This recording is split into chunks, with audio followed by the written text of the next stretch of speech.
for the past, I don't know, few years maybe, you and I have been sold this really beautiful, frictionless vision of the future. Right, the whole artificial intelligence as magic in a box pitch. Exactly. I mean, the pitch is always the same, right? You buy the super expensive corporate subscription, you plug it into your company's systems, and just boom. Instantly, your entire business is transformed. Yeah, you're supposed to get, immediate efficiency, massive profit margins, and a workforce that suddenly just has superpowers. It's an incredibly seductive idea. Yeah. We all want the easy button, especially when you're navigating these massive, confusing shifts in technology. Oh, absolutely. But, well, when we look at the diagnostic landscape from Kinsoft, specifically covering the first week of July 2026, we are presented with a massive reality check. A huge one. Yeah, we are looking at an industry-wide pivot.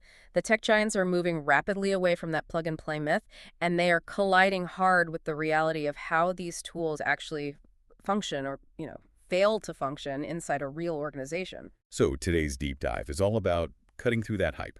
We're looking at a stack of fresh reports and data to see what actually works, what fails spectacularly, and where the real threats lie for you and your organization. Because the landscape is shifting under our feet as we speak. It really is. We are going to explore how major tech giants are fundamentally changing how they sell AI, the sudden rise of hyper-capable autonomous agents, and how these shifts are, well, completely rewriting the cybersecurity battlefield. It's a lot to cover. Okay, let's unpack this. We have to start with the biggest and honestly the most surprising theme from the sources. Because the headline story this week isn't a new model release. Right, no flashy new gadgets. Yeah, it's the fact that the biggest AI providers on the planet are changing their entire business models right before our eyes. The shift is entirely structural. On July 2nd, Microsoft launched something called the Microsoft Frontier Company. And this isn't just like a small consulting wing, right? No, not at all. This is a $2.5 billion operating business. They staffed it with around 6,000 engineers and industry specialists. Wow, 6,000. Yeah, and their explicit mandate is to embed directly inside customer organizations to build and run AI systems right there on site. That is wild. And just 2 days prior to that, so on June 30th, Amazon's AWS stood up a $1 billion forward-deployed engineering group. Right, the parachute pods. Exactly. The sources literally describe them as pods of engineers who parachute into a business for 45 days. And their whole mission is to just build working technology, make sure the client is actually self-sufficient, and then extract themselves. And we should note, OpenAI and Anthropic launched very similar ventures back in May. So every major provider has suddenly realized that just handing you a software license and wishing you luck isn't working anymore. Not at all. And the why behind this is staggering. The sources point to some MIT research showing that 95% of enterprise generative AI pilots deliver zero measurable impact on the bottom line. 95%. I mean, that statistic should make any executive pause. Yeah, zero impact. It indicates that despite the immense capability of the underlying technology, nearly everyone is failing to convert it into actual measurable business value. Right. So the vendors have looked at this massive failure rate and realized, hey, the bottleneck isn't the intelligence of the model. Because the models work beautifully in a vacuum. Exactly. The bottleneck is the messy, complicated reality of corporate implementation.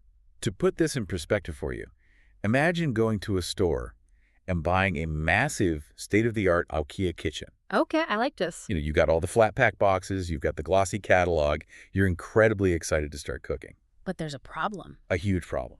IKEA looks at their customer data and realizes that 95% of the people buying this beautiful kitchen, they don't actually know how to use an Allen wrench. Right. And their home plumbing doesn't match the Swedish metric system, and I don't know, their drywall is just crumbling. Structural disaster. Exactly. So rather than letting their expensive products sit in boxes in your living room, gathering dust and risking you calling them up and asking for a refund, IKEA realizes they have no choice. They have to step in. Yeah, they are suddenly forced to dispatch 6,000 master carpenters directly to your house just to make sure the kitchen actually gets built. What's fascinating here is how this entirely alters the relationship between you and the vendor. How so? Well, because corporate data is so deeply siloed and legacy workflows are so entrenched, change management is just incredibly difficult. So these tech giants are essentially taking over the implementation phase entirely. Which sounds great on paper. It does, but there's a massive caveat for you to consider here. Having Microsoft or Amazon send their elite engineers to build your custom AI solutions, it's fast. It absolutely clears that immediate hurdle. But there's a catch. A big one. It deeply entrenches your dependence on their specific platforms. Oh, I see.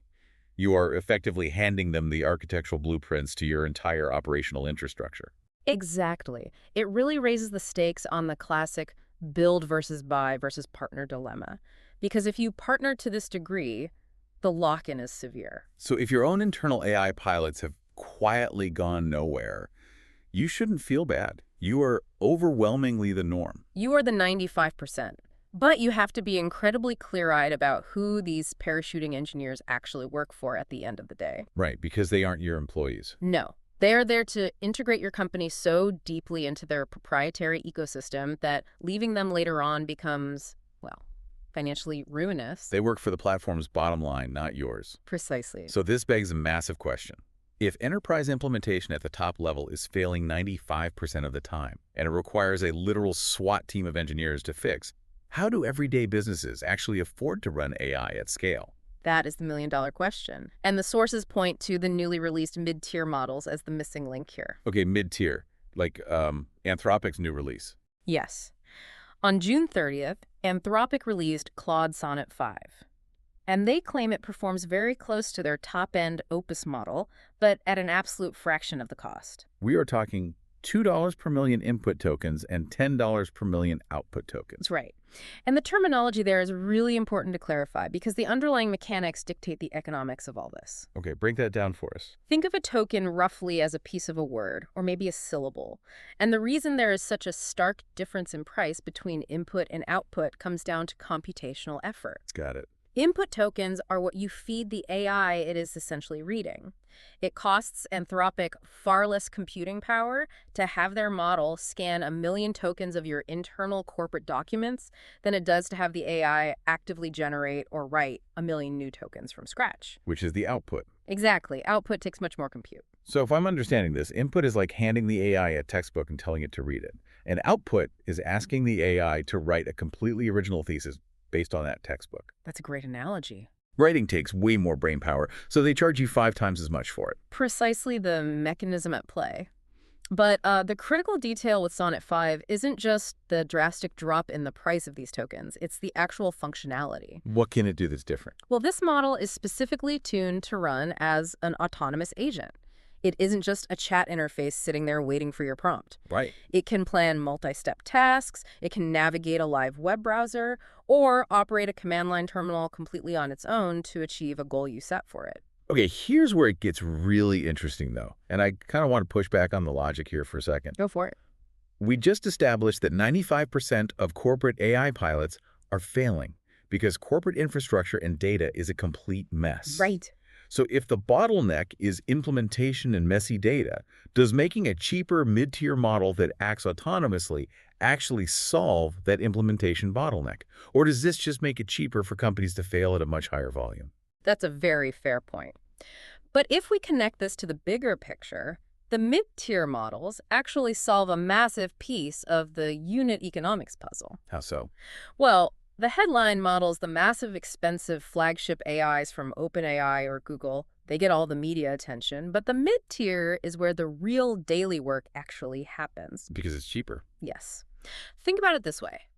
If you priced up a business automation 6 months ago, say, having an AI independently open, review, cross-reference, and process thousands of vendor invoices, the numbers likely didn't stack up at all. Because using the flagship model for that would be too expensive. Exactly. The compute cost of having a top-tier model do that repetitive background work would completely eat your entire profit margin. Right, because you can't have an AI doing thousands of mundane, everyday tasks if it costs you $1 every single time it clicks a button. Exactly.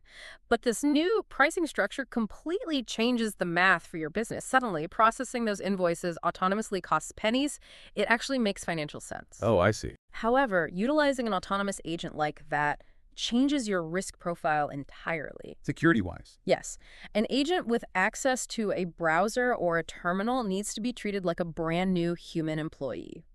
It requires strict guardrails, extensive activity logging, and crucially, least privilege access. Just to clarify that concept for the listener, Least privilege means you treat the AI exactly like you would, say, a brand new summer intern. That's the perfect way to look at it. You give the intern the keys to the specific filing cabinet they need for today's project, but you absolutely do not give them the master passcode to the server room so they can accidentally delete the entire company database. Yes. If you let an AI loose in your terminal with sweeping administrative rights, a single hallucination or just a misunderstood instruction could result in absolute catastrophe. Which is a terrifying thought.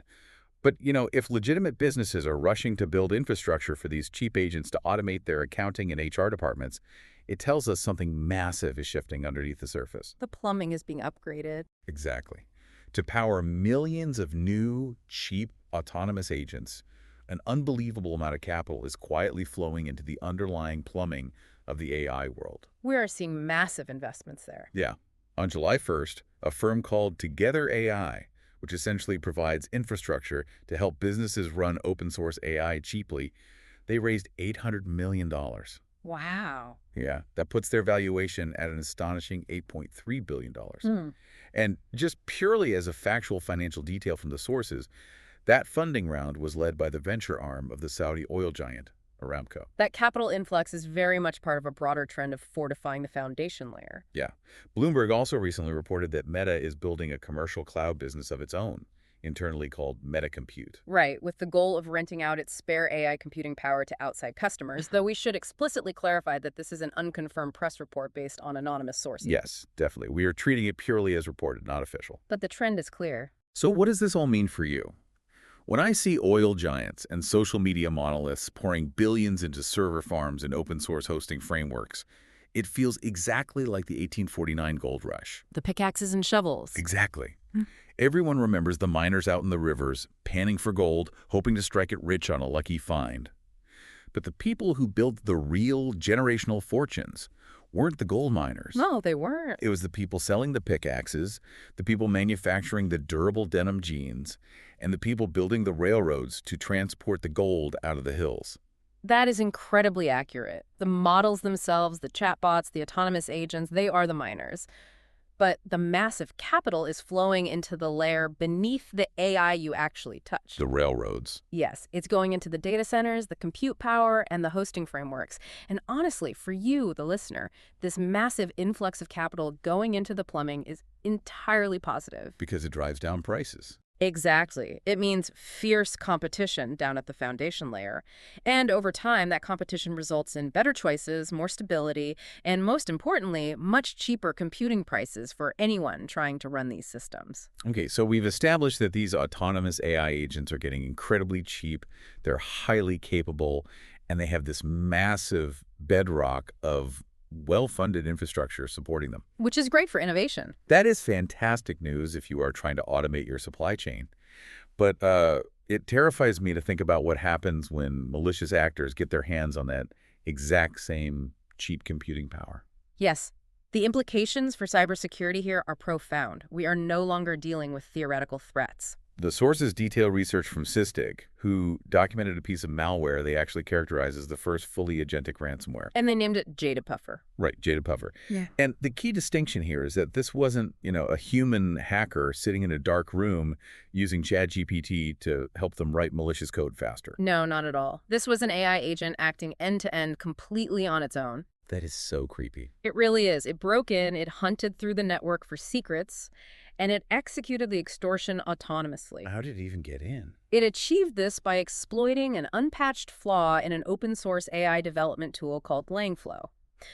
And once it breached the perimeter, the AI agent methodically harvested cloud keys, grabbed database credentials, and successfully encrypted over 1,300 configuration items in a targeted system. But here's the specific detail that absolutely blew my mind. Right. During the attack, one of the AI's login attempts actually failed. It hit a roadblock. Right, it got rejected. But instead of stopping or crashing, the AI agent diagnosed the problem, rewrote its own approach, and had a working fix running just 31 seconds later. This is the mechanism we really have to linger on, because this machine speed adaptation changes the entire security paradigm. 31 seconds. Think about it. When a traditional automated script hits a failed login, it usually just crashes and generates an error report for the human to review later. Right, it just gives up. But JadaPuffer parsed the server's error response, understood logically why it failed. Maybe the API endpoint had changed, or the payload formatting was just slightly off, and then it rewrote its own Python script to adjust to the new parameter. And just executed it again. Exactly. Wait, 31 seconds. If a human hacker hit a failed login and got some unexpected error code, they would still be taking a sip of their energy drink. Right. They'd be cracking their knuckles, opening up a developer forum, trying to figure out what went wrong. It would take a human 10 minutes just to realize they had a typo in their code. It's true. Doesn't this mean the skill floor for launching a devastating targeted cyber attack just dropped straight into the basement? It really does. This raises an incredibly important question about the democratization of cyber threats. The skill floor has dropped to the literal cost of renting an AI agent. Pennies. Exactly. Sysdig's characterization of this being the first fully agentic ransomware might be, their specific marketing framing, but the core lesson is undeniable. Which is what These autonomous agents can sweep up easy wins at a speed no human could ever match. They are constantly scanning the internet for exposed developer tools, unpatched software, default passwords. And they don't sleep. They don't sleep, they don't get distracted, and as we saw, they adapt to roadblocks in 31 seconds. So, how do you actually defend your business against a hyper-fast, autonomous AI hacker that never sleeps? You'd think you need some sci-fi defense system. Right. You would naturally assume the answer is to go out and buy $1 million next-generation AI defense shield to fight fire with fire. But surprisingly, the sources indicate the answer isn't more AI. It's not. No. The answer is fixing incredibly boring, traditional vulnerabilities and securing the human layer. Boring defenses. Exactly. The most advanced technology in the world doesn't matter at all if you leave the architectural vulnerabilities exposed. Let's look at the boring defenses first. Okay. On June 30th, Citrix released a patch for a critical flaw in its NetScaler networking gear. It's tracked as CVE 2026-8451. And this is a big deal, right? A massive deal. Security experts are comparing the potential fallout to Citrix Bleed, which caused immense operational damage a couple of years ago. This new vulnerability is a pre-authentication memory leak bug. Okay, I want to make sure I understand how this actually works. A pre-authentication memory leak. It's a mouthful. Yeah. So, to understand this, imagine a bouncer standing at the front door of an exclusive VIP club. The bouncer is the authentication system. Okay. Normally, you hand him your ID, he checks his list, and he lets you in. But with this memory leak bug, instead of showing an ID, an attacker tricks the bouncer into dropping his clipboard. I see where you go with this. And when the bouncer bends down to pick it up, he accidentally blurts out everything he is currently thinking about, which happened to include the private VIP list. That is an excellent way to visualize it. When the device spills chunks of its own active memory, an attacker can just sift through that raw data and find active session tokens. The VIP list. Yes. Those session tokens are the VIP list. Once the attacker extracts a valid session token, they don't even need to show an ID or a password. They just walk right in. They bypass the login screen entirely. They bypass your multi-factor authentication, stepping right into the network as a fully authorized user. Wow. And security researchers saw this specific NetScaler vulnerability being exploited in the wild within 24 hours of the patch landing. They move fast. So if you run this gear facing the open internet, the source makes it clear. This is a patch it today emergency, not a wait for the maintenance window next month kind of thing. And that is exactly what we mean by a boring defense. Diligent patch management isn't glamorous. No one is throwing a party for patching a server. Right. It doesn't make for an exciting keynote presentation, but it is the primary barrier standing between your network and an automated AI agent looking for a fast, easy win. But the technology is only half the battle here, which brings us to the human element. Always the weakest link. Yeah. On July 1st, the U.S. Department of Justice announced the extradition of a 19-year-old dual U.S. Estonian citizen from Finland. Right, the scattered spider case. Exactly. He is an alleged member of the notorious scattered spider hacking crew, and he's accused of helping breach a luxury retailer to demand about $8 million in cryptocurrency. And we must note, these are allegations not yet proven in court. Of course. But the tactic itself is what we really need to focus on. Because Scattered Spider's main weapon isn't high-tech, machine-speed AI. No, it's not. It is just old-fashioned social engineering. They don't write complex code to break into the system. They manipulate humans to talk their way in. It's so simple. It is. They locate a target, gather some basic information, and then they literally just call the human IT help desk. On the phone. On the phone. They pretend to be a legitimate employee who has, been locked out of their account, Yeah. and they politely ask the help desk to reset their access. When you put these two distinct threats side by side, it's just mind-boggling. What do you mean? It's like installing a $1 million retinal scanner on the front door of your business, but leaving the back door completely off its hinges, which is ignoring the NetScaler flaw. Right. Or worse, having a thief just call the security guard on the phone, say they lost their badge, and smoothly talk the guard into handing over the master keys, which is the scattered spider tactic. That's a perfect summary. The best defenses against both machine speed AI attacks and human social engineers rely on fundamental IT hygiene. The basics. Yes. You must patch your internet-facing systems immediately. You must kill default credentials. You cannot expose your raw development tools to the open internet. And what about the human side? Well, when it comes to defending against humans, the most advanced firewall in the world is useless if the human protocol is weak. Right. You have to empower your help desk. They need to be extensively trained and, frankly, given the structural authority to rigorously verify someone's identity before they ever reset a password or hand over network access. Even if the person on the phone is yelling at them. Especially then. Man, we have covered a massive amount of ground in this deep dive. Let's recap the journey really quick. Sounds good. We started with the startling reality that 95% of corporate AI pilots are failing to deliver a measurable return, which is forcing tech giants like Microsoft and Amazon to literally send armies of engineers into businesses just to make the technology function within messy corporate data silos. The IKEA carpenters. Exactly. Then we saw the rise of cheap, mid-tier AI models like Claude Sonnet 5, making autonomous agents financially viable for everyday business automations. Pennies per task. Right. But we also saw the dark side of that cheap computing power, with the rise of Jada Puffer and autonomous AI agents capable of hacking a system, diagnosing a roadblock, and rewriting their own code in just 31 seconds. Still hard to believe. It is. And finally, we learned that the best defense against all of this isn't necessarily more AI. It is diligently patching your systems today and ensuring your help desk can't be fast-talked by a 19-year-old hacker. It is a rapidly evolving, highly complex landscape, but the fundamentals of how we protect our organizations remain surprisingly constant. They really do. However, I want to leave you with a final thought to ponder, something that connects all the diverse dots we've discussed today. I'm ready. Lay it on us. Today, we talked about AI agents acting autonomously to hack systems, and we talked about human hackers using social engineering to trick human help desks. Right. Two separate threats. But look at where these two distinct trend lines intersect. Okay. As AI agents like Claude Sonnet 5 get incredibly cheap, highly capable, and fully autonomous, what happens when the entity calling your help desk to social engineer a password reset isn't a 19-year-old kid reading a script? Wait. What if it's an autonomous conversational AI agent that has been trained to sound exactly like your CEO? Oh, wow. That is terrifying. How will your human employees verify if the frantic voice on the other end of the phone demanding urgent access to the network is actually a coworker in distress or just a 31-second script running on a mid-tier model? They wouldn't know. That is the intersection we're rushing toward, and it is a reality businesses need to prepare for today. That brings us right back to where we started. We all wanted the plug-and-play magic box that would make everything easier. And we didn't get it. No. What we got was a landscape where you have to meticulously guard your internal data, patch your systems daily, and prepare for a future where you can't even trust the voice on the other end of the phone. It's a brand new world. It really is. Yeah. And the easy button definitely does not exist. Thank you for joining us on this deep dive. Stay curious, stay patched, and keep exploring.